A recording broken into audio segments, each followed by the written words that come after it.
Hey guys, I want to take a minute and share my testimony with you. So whenever I was about 5 years old, I remember I was running through the house and I was a pretty hyper little kid. And I remember my dad was sitting at the kitchen table and he was counting money. And I asked him, "Hey, what are you doing?" And he took a minute to explain that he was counting the tithes out and he was separating those to give it to God out of gratitude for everything that Jesus did for him. And he explained that for about a minute or two, and he didn't think anything of it, I don't think. And I ran off. Not much after that, I didn't say anything. But I ran to my room and I closed the door behind me. And I remember I got down on my knees and put my face down to the ground and just kind of curled up there. And I made a promise to God. I said, I love you. I want to give you my heart. I want to give you whatever you want.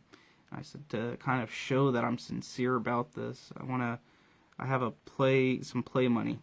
I had a little cash register full of play money, and I took some play money out of it, and I said, God, this money, to show that I'm legit, I'm not going to ever play with this again. So I took it, and I climbed up on a shelving system in my room and put it at the very top. And I had never played with the money again, never touched it. And that was my way of just showing love towards Jesus, was just out of this giving. But I remember that moment very significantly. But as I grew up, I began to kind of live a normal life, it seemed like. I always had a lot of faith in Jesus. Just all throughout my life, I've always had faith. But I remember when I was about 13, I started getting into pornography, and some different things came up. And so for the next 3 years, I was living life the way it shouldn't have been lived. And I finally got freed from that. And I remember I was at a kids camp, a pastor kids and missionary kids camp, whenever I was 17. This would have been 2009. And whenever I was at this camp, I remember there was this speaker that came in and he challenged us, and he said, it's very rare for anyone to give 100% of their life to Jesus. He said everyone wants to give, at least half their life, but once you get to about 90%, there's usually one or two things that you're like, Lord, you can have everything, just don't ask me to give up, this one area of my life. Don't ask me to, sell everything I have and move.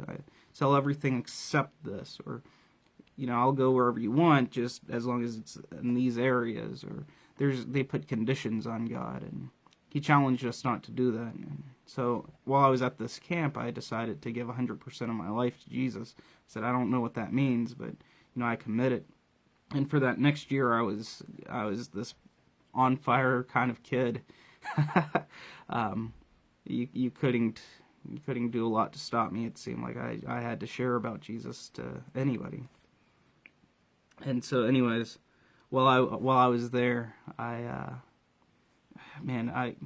come back, and about 2 weeks later, I had this other place I volunteer at all of the time, and there's a guy that came in and he gave me a soccer jersey, and a big long story, but he told me I was called to Peru. I had about a 5-minute conversation with him. It was a total God thing, and I really didn't have a calling in my own heart to go to Peru, but this guy told me I was supposed to go. And I wasn't going to go just because someone told me to go. It had to be from God. And so the next year comes around, and I still don't have a calling to Peru, but I'm starting to really want to search for a partner in life, someone to share Jesus with. And I wasn't sure exactly what I was looking for. I was about 18 at the time. This was 2010. And I was not looking for the things that I should have been looking for.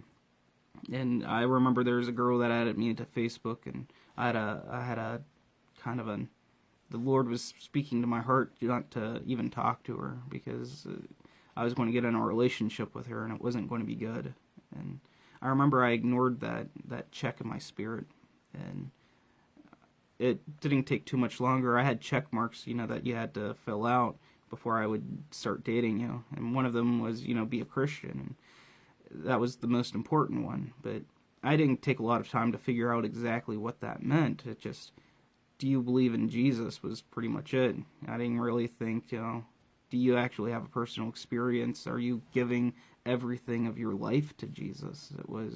It was more of a, well, you believe in Jesus, you believe he died as a person, and you know that you're saved, right? But do you know what that actually means? Do you know what the word mercy or grace means? You know any of this? It didn't matter. It doesn't matter what salvation meant. It didn't seem like. So, anyways, I ended up getting in a 3-year relationship with this girl, and it was one of the worst experiences I could have ever done.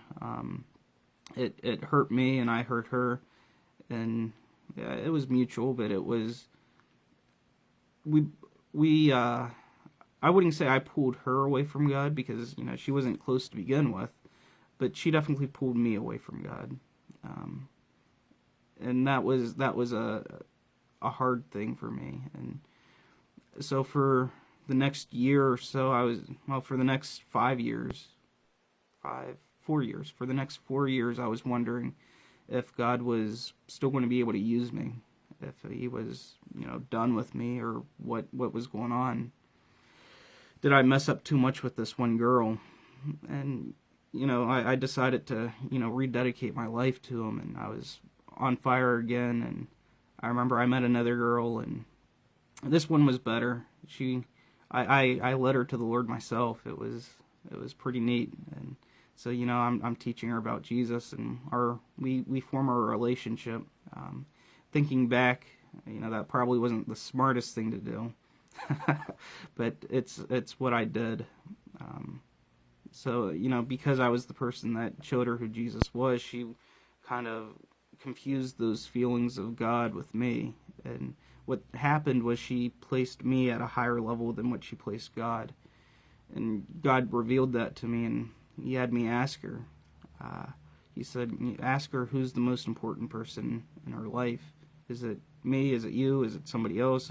Who's the most important person? So, you know, it was a real serious moment, and we had just gotten in I wouldn't say a fight, but I'd taken some time to really reflect on this. And I told her, I said, look, this is going to determine the future. I said, answer this carefully. I know you know the answer. I said, I want you to speak truth. Don't lie, but don't just answer just to answer quickly, because you could give the wrong answer. And like I said, this is going to determine everything. I said, who's the most important person in your life? Is it God? Is it me? Is it you? Is it your family? Or is it God? I made sure to mention God first and last to make sure she knew God was an option, and that, you know, I was kind of pushing it a little bit. I was hinting at it was being the right option. And she took a minute to think about it, and she said, honestly, I think it's you. She said, it's you. And that was the worst thing. I think that's the worst thing I could have heard. Absolutely the worst thing. And so I had to break up with her.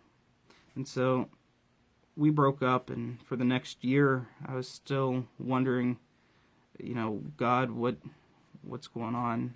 And do you even love me? I said, you know, for this next year, I was okay with doing whatever God wanted, and if that was just cleaning floors or whatever, I was willing to do whatever he wanted.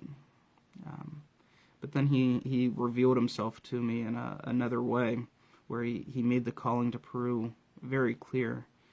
And he had someone send me an email, and it specifically named me.